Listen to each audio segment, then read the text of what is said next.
Ok. Siguiendo el orden de las presentaciones, vamos a completar la presentación anterior sobre las complicaciones intraoperatorias de la cirugía de estrabismo. Dentro del contenido vamos a tener abordaje quirúrgico del músculo perdido intraoperatorio, ruptura del músculo extraocular o pulled in two, perforación escleral y abordaje de la sutura enredada. El músculo perdido intraoperatorio, tenemos que Plager y Parks reportaron que el 67% de los músculos rectos superiores, inferiores y laterales perdidos eran recuperables, mientras que solo el 10% de los músculos rectos medios perdidos eran recuperables.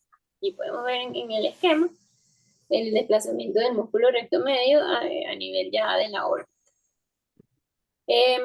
Los músculos rectos mediales son los músculos que más comúnmente se pierden en la cirugía en la cirugía de estrabismo, y esto puede estar relacionado con la frecuencia con la que se opera el músculo recto medio, de su anatomía, y a que los músculos rectos tienen inserción en los músculos oblicuos, lo que evita que el músculo se retraiga hacia la órbita, exceptuando el músculo recto medio.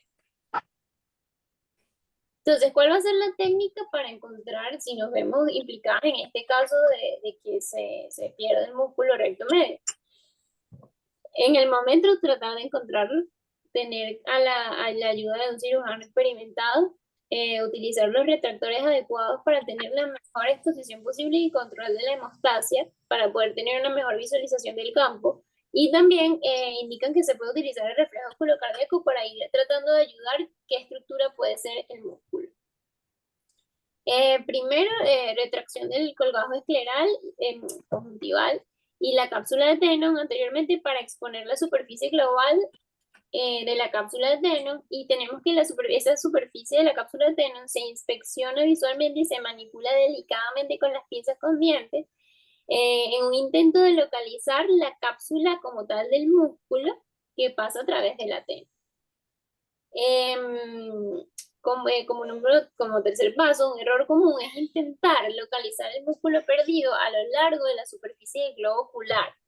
Y lo que deberíamos de hacer es que debemos de conocer la trayectoria del músculo recto medio, y ella está guiada y restringida por el sistema de poleas del músculo. Y en lugar de recorrer a lo largo del globo ocular, como se ve en la flecha B, debemos de, los músculos rectos medios se van a dirigir hacia atrás y hacia la pared de la órbita, adyacente a sus mecanismos de polea que lo van a estar traccionando, como lo ven en la flecha A.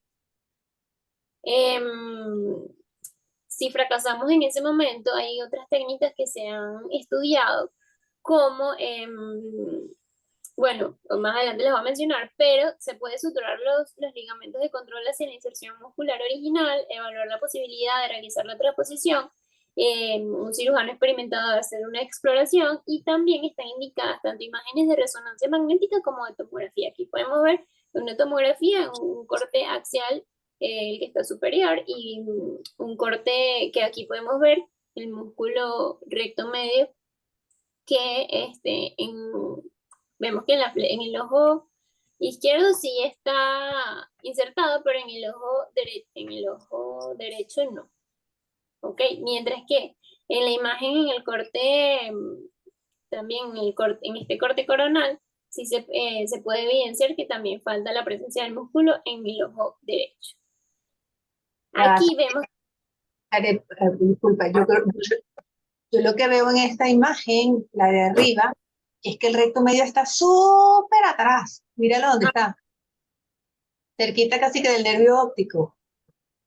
Y ahí se fue a pegar él. Que es la imagen que está... Donde está la flechita de la de arriba. En vez de estar a 5.5, seguramente se desinsertó y se pegó allá atrás. Ok. No, Libby, ¿qué ves tú? Porque Lo mismo. en el otro ojo no se ve no se ve el músculo completo. Es lo que... Por eso me confundí. Pero si el que se perdió fue el del ojo derecho. Izquierdo, perdón. Izquierdo. El derecho, ahí abajo está la R. Se perdió fue el del ojo izquierdo. Yo creo que se perdió y se pegó allá atrás. Y en la de abajo es el mismo paciente y también está, me imagino que en ese corte que está más atrás se ve el músculo. Quizás en los otros cortes no se veía, que es en la Ujú. parte de abajo. Sí, está más atrás. Exacto, en la parte más, me imagino, más posterior es que se ve el músculo y en los otros cortes no está, pero no salen los otros cortes. Ok. Y otra técnica, que es la que le estaba mencionando, que se ha desarrollado, es una técnica transnasal para recuperar el músculo recto medio perdido. Entonces, ¿en qué consiste? En que imágenes de tomografía se colocan en un sistema guía de imágenes y sirven como un mapa para localizar intraoperatoriamente el músculo recto medio perdido.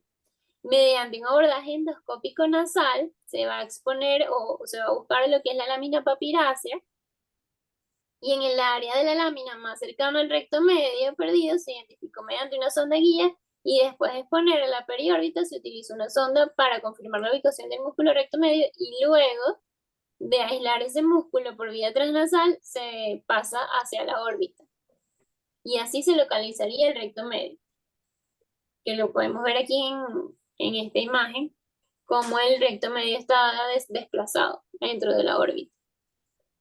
Entonces eso es uno de los abordajes, pero claro, van a requerir de un equipo multidisciplinario y también de tener la experiencia de realizar este procedimiento. ¿Cuáles son las medidas preventivas para evitar la pérdida del músculo recto medio? Limitar la disección del tabique intermuscular posterior, la cápsula muscular y siempre revisar los ligamentos. La disección excesiva va a aumentar el efecto de recesión, pero va a aumentar la posibilidad de que el músculo se retraiga en la órbita posterior y se pierde el control de ese aspecto distal del músculo. Entonces, las suturas utilizadas deben de manejarse con instrumentos sin dientes o lisos, atraumáticos, ya que los instrumentos con dientes y con bordes ásperos pueden dañar el material de la sutura, causando debilidad de la misma sutura, reduciendo la resistencia de tracción y como consecuente reducción de la fuerza de esa nueva unión muscular a la esclera y puede consecuentemente generar esta pérdida del músculo. Dentro de las otras complicaciones destaca el Pullets in two, que tenemos que involucran a pacientes con condiciones preexistentes que comprometan la integridad estructural de los músculos, lesiones previas, cirugías oculares previas, traumatismo, oftalmopatía tiroidea o infiltración metastásica, edad avanzada, también se ve en músculo recto inferior y medial, en donde vamos a tener que el tratamiento va a depender principalmente, aquí podemos ver en esta imagen, cómo el músculo prácticamente ha dividido en dos partes, ¿ok? Entonces, ver si se puede recuperar o no la porción proximal de ese músculo que se ha lesionado. Entonces, si se puede recuperar esa porción proximal del músculo, se puede volver a unir al globo ocular o volver a unir a la que teníamos planificada realizar. Y se puede ver si se puede completar ese plan quirúrgico que teníamos. Y si no se puede recuperar este músculo desprendido, el cirujano tiene varias opciones. Se puede retirar, o se puede realizar una cirugía del antagonista ipsilateral, o se puede realizar un procedimiento de transposición, o simplemente ver y observar al paciente. Pero eso sería como que bastante adrenalina. Y bueno, pero va a depender también de la experiencia del cirujano que pueda o no localizar el músculo que está desprendido. No sé si tienen alguna acotación con respecto, si les ha pasado a este tipo de músculos que están totalmente adelgazados y friables, que se les hayan roto en dos partes, No, es eso.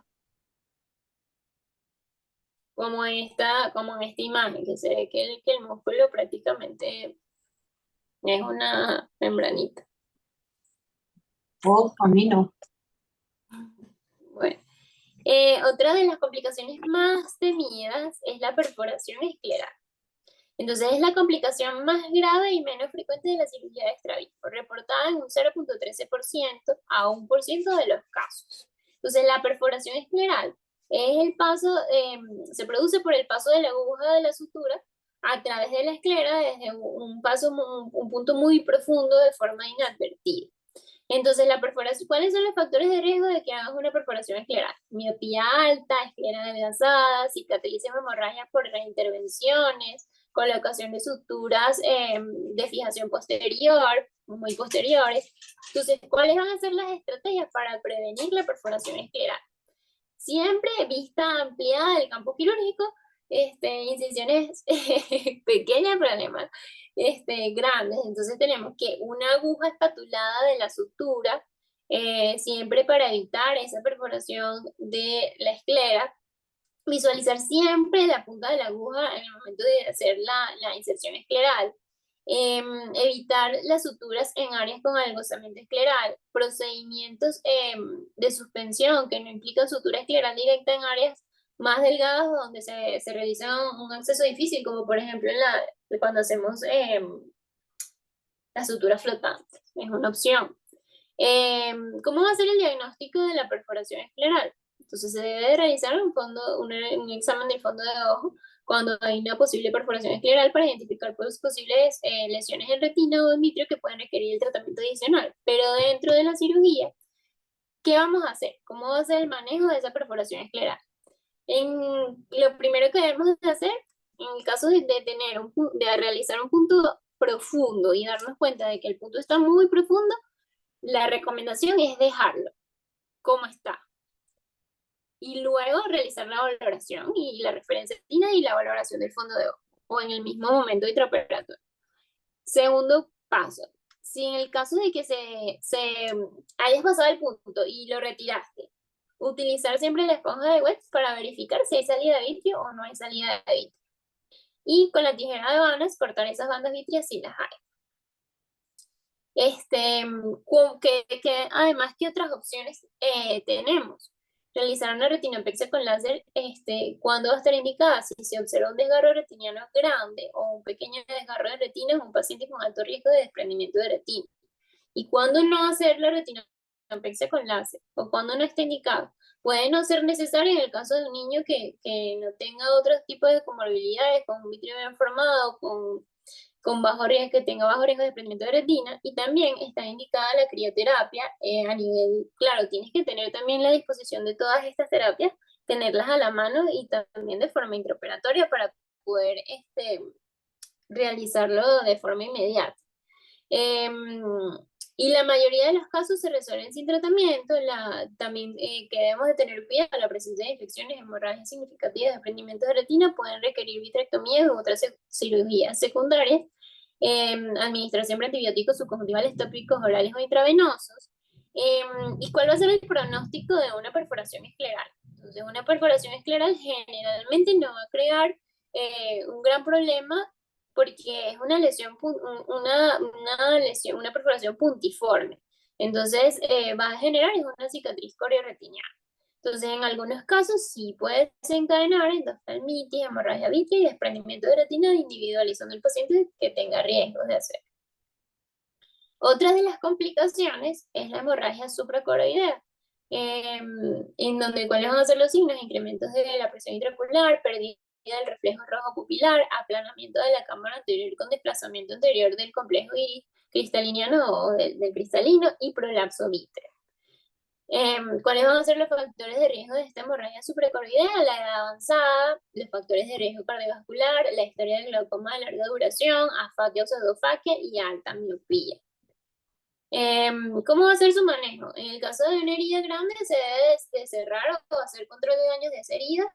En el caso de las perforaciones puntiformes se puede insertar el músculo y siempre interconsultar de forma inmediata con retina en el momento de que se produzca esta complicación.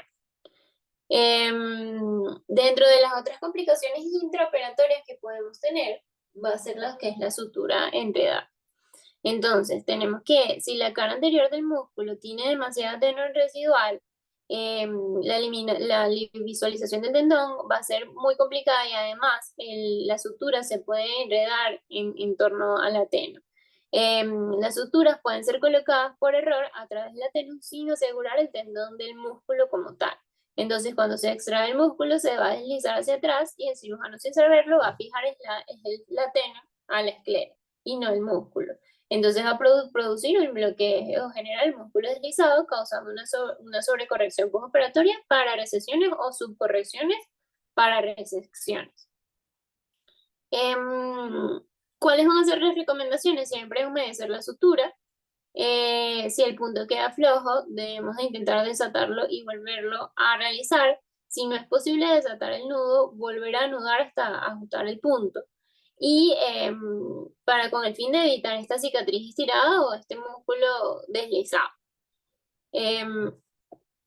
Y bueno, estas eran las complicaciones que habían quedado pendientes intraoperatorias. No sé si ustedes tienen alguna acotación o experiencia que les haya ocurrido, que pudiesen mencionar por aquí, ¿no? No sé si me hice falta alguna de las complicaciones más temidas intraoperatorias.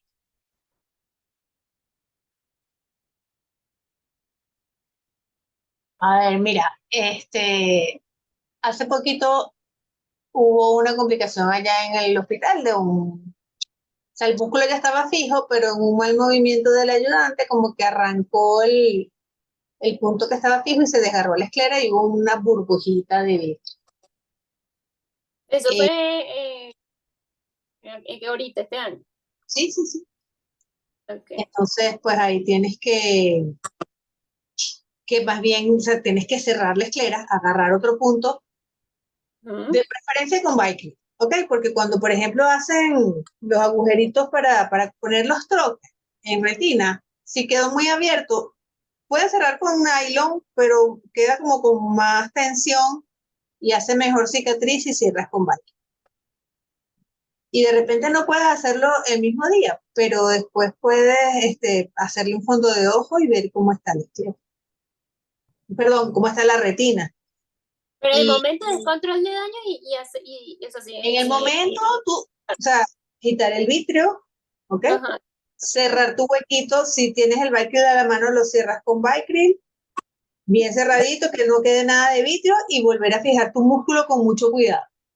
Porque en este momento se arrancó un punto, o sea, se desgarró porque se arrancó el puntico del esquema. Entonces,